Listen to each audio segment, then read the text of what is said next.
Olá, aqui é a Lia Santos, esse é o programa Lia Santos Entrevista da TV Viking, a TV do empreendedorismo. Hoje nós estamos num evento aqui na Viking, que está acontecendo em Bauru, e um palestrante especial que veio convidado, Paulo Silveira, que Olá, é conferencista. Lia. Muito bom você estar aqui, muito obrigado pela sua palestra que inspirou tantas pessoas nesse evento. Eu agradeço esse presente. E ele que é conferencista, é palestrante, trabalha com vendas, negociações e escritor, né? Isso. Mais de 25 livros? São 25 livros, né? livros. Me conte um pouquinho, a gente estava conversando, ouvi sua palestra, né? Sim. Como que começou tudo isso? Da onde que surgiu essa vontade de escrever tantas coisas boas para as pessoas? A escrita é um negócio que eu trago desde criança, sabe?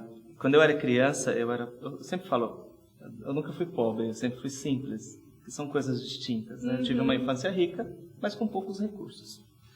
E eu me lembro que eu ia nas bibliotecas públicas fazer trabalho e eu era louco para ter uma Barça. Mas naquele meio que eu vivia, ninguém tinha uma Barça, então nós tínhamos a biblioteca, então eu lia muito. Hoje, uma particularidade, eu tenho uma biblioteca na minha casa. Pessoal, foi uma biblioteca de 5 a 7 mil volumes lidos e tal. Então, assim, talvez eu nem use a maioria deles, talvez eu doe e tal, mas é interessante porque a minha base foi educação. Que legal. Eu acho mais do que ser conferencista ou ser alguma coisa, você se torna algo através de algo. E esse meu nascimento, para chegar aqui hoje, foi através dos professores, foi através da educação. Muito legal. Então, seu sonho era uma Barça. Meu sonho era ter uma Barça, era ter uma Barça, assim, os 24 volumes, hoje deve ser um pouco mais, mas assim, foi a minha abertura. Nasceu num sonho, era ter uma Barça. E eu acredito que aí, a partir do gosto de escrever. E uma coisa que poucas pessoas sabem é que eu fui campeão de redação, inclusive mundial, eu fui campeão por 16 vezes. Da minha infância, a parte infanto-juvenil, que era muito introspectivo. Então, quando eu tenho algum tipo de dor muda ou quando eu preciso externar alguma coisa, eu escrevo isso até hoje. Nossa, que bacana, 16 vezes. Eu acho que pouca gente sabe disso, né? A maioria, acho que nem a minha mãe, de vez em quando, fala, filho, como é que começou? Porque a cultura, ela continua não valorizada, infelizmente. Mas tudo que é criado nasce a partir de ideias, a partir de professores, a partir de empreendedores, a partir de visionários. E às vezes uma ideia nasce errada. Mas enfim, graças a Deus a educação me trouxe até os dias de hoje. E quando que aconteceu de você sentir realmente que você tinha essa missão de passar isso para mais pessoas? Quando que você teve esse insight, descobriu que você tinha que compartilhar tudo que você tinha aprendido? Na realidade foi o seguinte, quando eu tinha 15 para 16 anos, eu trabalhava no McDonald's. E era rebelde, aquela coisa de rebelde sem causa. E meu pai me deu uma palestra de presente do Laí Ribeiro. Porque eu vivia num binômio, riqueza e pobreza. Pobreza e riqueza. E as duas palavras por si só são pobres, se elas não têm uma ação. E aí, nessa palestra, eu tinha 15 para 16 anos, ele falou de prosperidade. Ele me ensinou 4 leis da prosperidade. E elas são, eu lembro como se eu estivesse escutando ele na hora. Ganhar por algo, por mérito. Certo. Gastar ou investir. Então, ganhar e gastar. Ser generoso. Então, devolver para quem te ajudou de alguma forma, sem necessariamente ter algum trâmite comercial. E altruísmo, que é ajudar as pessoas sem talvez elas nem saibam que foi você que fez uma doação, ou que o livro é teu, ou talvez ela nunca te conheça. Então, a minha mudança se deu a partir desses 4 pontos. Ganhar, com o próprio suor, gastar, generosidade e altruísmo. Começou a partir daí. E aí eu convivi com o Laí Ribeiro diretamente durante mais de 23 anos consecutivos. Só que o palestrante não nasceu aí. O palestrante nasceu na época que eu era da Xerox do Brasil e eu fui substituir um dos CEOs que estava no momento certo e no ambiente certo, preparado. Mas onde nasceu a minha vontade de compartilhar? A biblioteca pública que eu usava, ela era minha? Ela era coletiva? Sim. Alguém tinha empreendido e investido. Então o que eu fiz? Chegou uma fase da minha carreira que eu falei, tudo bem, o livro não está vendendo mais como deveria, mas eu não vou deixar de passar a mensagem. Isso lá atrás, Lia. onde não se tinha essa internet para fazer essas divulgações gigantes. E aí eu passava os meus livros em pendrive, ou em CD, ou às vezes até impresso. Tanto que, com exceção dos 2 últimos, todos os demais você acha em download, sem nenhuma forma de cadastro ou pagamento. Que legal.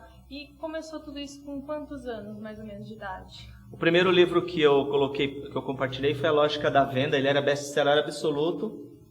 E aí eu entendi que se eu tinha que profissionalizar, como eu fui profissionalizado, eu tinha que dar um exemplo. Uhum. Se eu digo lá que eu ganho, gasto, sou generoso e altruísta, o que é altruísmo? É dar algo a alguém sem que você jamais tenha qualquer tipo de retorno. Então eu falei, como é que eu vou devolver a educação? Eu devolvi o que eu tinha de principal, na época, um livro. Olha, que bacana. Muito legal. E a gente estava conversando também um pouquinho sobre vendas, né? Você fala que liderar é servir. Ok. Isso. Sim, liderar é servir. Você tem uma outra frase famosa também. Vender é servir. Vender é servir. Isso, vender é servir. E tem uma frase que é um pouco antagônica essa, né? Que você fala normalmente. O lucro é a semente da manhã. Então, na realidade, elas não são incongruentes. É que assim, tudo que você vai fazer exige um empreendimento. Vou dar um exemplo simples. Todo mundo nasce, na maioria das vezes, num hospital. Uhum. Tá? Esse hospital tem alguém que empreendeu esse hospital, seja ele público ou privado. O médico se formou, ele gastou milhares de reais ou de dólares para se tornar médico. A enfermeira tem todo um corpo. Então, vender é servir. Não quer dizer que necessariamente o que você vende, por exemplo, a sua influência, você receba por isso. Uhum. Sim. Né? Hoje eu posso doar livros, por quê? Porque eu tenho muito mais do que recebi, eu tenho muito mais capacidade para doar mais. Uhum. Porque muitas vezes a pessoa ela vive muito mais na escassez do que na capacidade ou na potencialidade. Em relação ao lucro ou semente da manhã, eu acredito que para uma empresa crescer, ela tem que ter lucro.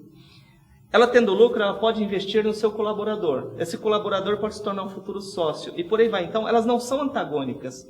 Na verdade, elas são complementares. Da onde veio vender é servir? Essa é uma curiosidade. Quando eu era garoto, eu ia numa padaria e eu sempre lia no saquinho. Servir bem para servir sempre. Olha. Então, assim, é uma mensagem que eu não vejo mais nas padarias, mas que me marcou muito e eu levo para a vida. Vender é servir. É compreender as necessidades das pessoas. Bacana, você já tinha uma visão já desde essa época. Isso daí foi eu escrevi esse livro quando eu tinha 20 anos. Ali, inclusive, a contracapa tem essa escrita. Nossa. Já desde aquela época. Que bacana. E fala pra mim, quais são os seus projetos agora, futuros, o que você tem feito, o que você mais está investindo agora o seu tempo para fazer? Na realidade, agora eu estou envolvido num projeto, daqui em diante, eu vou me envolver em projetos no qual eu não vou escrever mais sozinho. Tá? Eu acredito que o Brasil está num momento bacana de empreendedorismo, seja ele digital, seja ele editorial. E daqui em diante eu vou começar a escrever com 2 ou 3 autores na mesma obra. Que bacana. Porque você tem 3 formas de escrever. Você escreve como autor sozinho, como coautoria ou como o que nós chamamos de escritor anjo, onde eu não sou o escritor, eu sou só o coordenador do livro da pessoa. Então isso é uma coisa que eu ainda continuo fazendo voluntariamente, eu não acredito que isso vai se profissionalizar. A segunda parte da minha vida se retrata num projeto chamado Liderança Made in Brasil, onde eu ensinei empreendedorismo e liderança para adolescentes de escolas da periferia e também em escolas abastadas. Porque eu não posso punir um garoto que tem vontade de ser líder porque ele nasceu numa família bacana.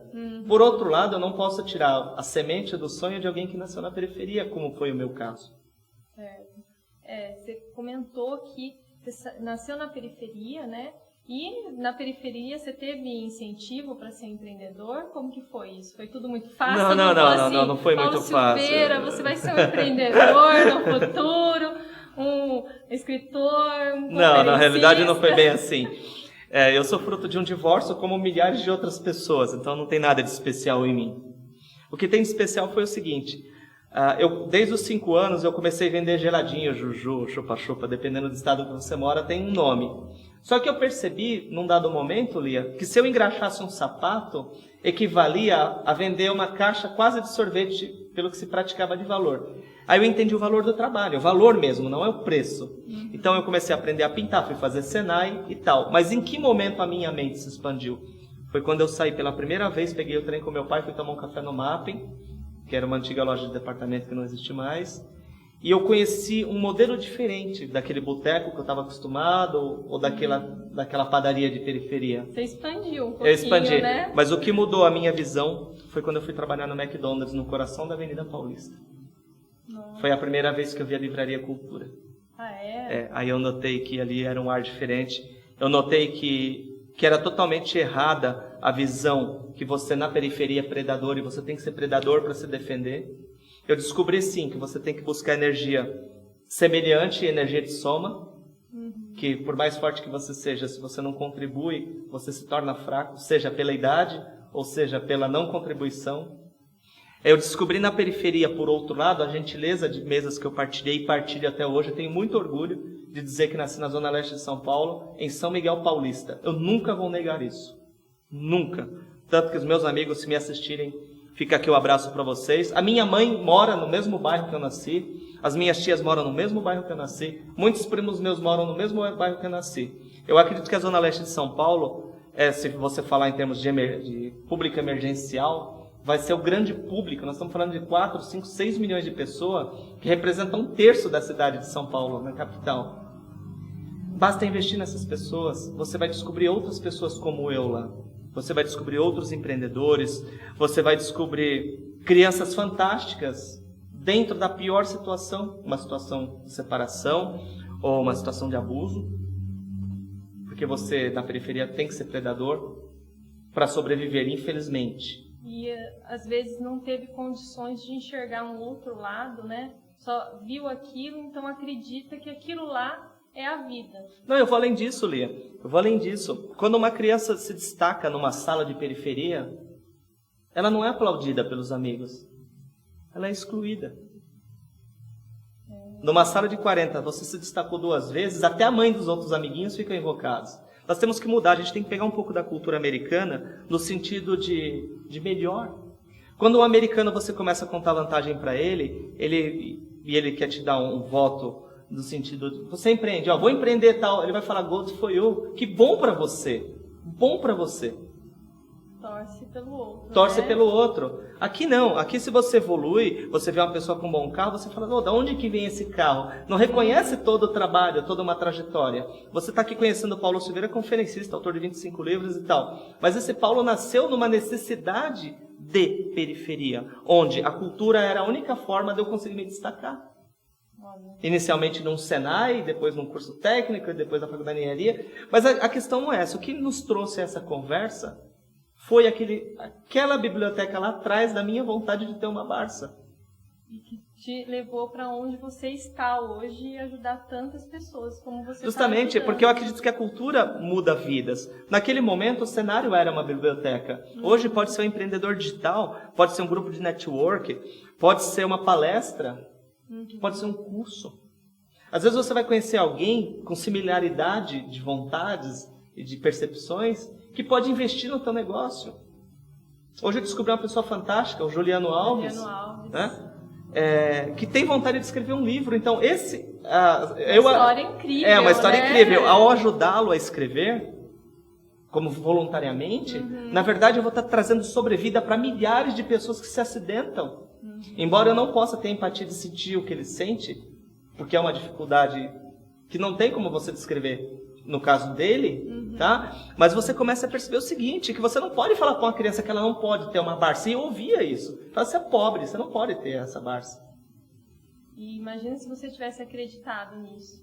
Justamente. Como seria a sua vida? Né? Eu me lembro em relação ao McDonald's, quando o McDonald's veio para o Brasil, eu entrei na segunda loja. E eu me lembro que eu fui pro McDonald's assim. O Regis era um amigo meu, mãe dele pernambucana. Ela bateu na porta da minha casa e disse assim: Ô Maria, aquele seu filhinho tá aí, aquele louco, tem um tal de McDonald's aqui. Eu não quero que meu filho vá lá não, mas estão pegando para trabalhar. E eu era louco para trabalhar fora. E o McDonald's foi a minha primeira experiência de expansão de verdade. Trabalho em equipe, trabalhava com equipamento de primeira linha, trabalhava com americanos, visão de empreendedorismo que eles tinham já era um negócio espetacular. E hoje ainda nós estamos gatinhando. Então, quando mudou, é porque mudou a sua visão. Mudou o meu mapa. O seu mapa mental. O meu mapa mental era assim, eu sonhava ser um torneiro mecânico. Ser um técnico já era quase um ferramenteiro, quase um... Só que depois eu notei que, de fato, eu era um escritor. Olha só. Tanto que eu não exerço engenharia. Que bacana. Eu sou uma pessoa que transforma pessoas, eu sou uma pessoa que... Você pode dizer qualquer coisa dentro da educação, porque eu não sou analítico controlador de personalidade. Na verdade, eu sou relacional transformacional. Muito bom. Sabe, um palestrante ele não dorme em casa, um palestrante ele tem uma série de intempéries no dia a dia dele, mas ele tem prazeres também, Lia, que ele leva para casa, que não tem dinheiro já, porque jamais vai pagar. Conhecer 60 pessoas aqui, 2.000 ali, conheci 436 cidades durante toda a minha vida. Que bacana. Então, deixa o seu recado aqui para o pessoal que está nos assistindo. O que você gostaria de deixar para essas pessoas de recado? O recado que eu quero deixar é que você deve buscar semelhantes, porque na semelhança você soma forças, tá? Então, o meu recado, eu sempre fecho a maioria das palestras com ela e eu deixo esse recado para vocês. Vencer os outros não chega a ser uma grande vitória. Vitorioso é aquele que consegue superar a si próprio, combatendo seus vícios e controlando suas paixões. A vitória sobre nós mesmos, ela é muito mais difícil, pois ela acontece em plena solidão, sem o aplauso de demais. E essa superação também acontece sozinha. Então pare de competir com os outros e busque vencer a si próprio. E você vai conquistar você primariamente e depois você vai conquistar algo muito maior, a liberdade de poder ser quem você é. Muito obrigado, Lia. Nossa, sensacional. Muito Obrigado. obrigada. E além de tudo isso, né, dessa mensagem maravilhosa, ele ainda vai contribuir com a gente, deixando 5 livros, né? 5 livros em formato PDF. Em PDF, para que você possa baixar aqui. Nós vamos deixar na descrição desse vídeo um link onde você vai entrar em contato através de um e-mail para você receber gratuitamente. Gratuitamente, sem nenhuma forma de cadastro ou pagamento.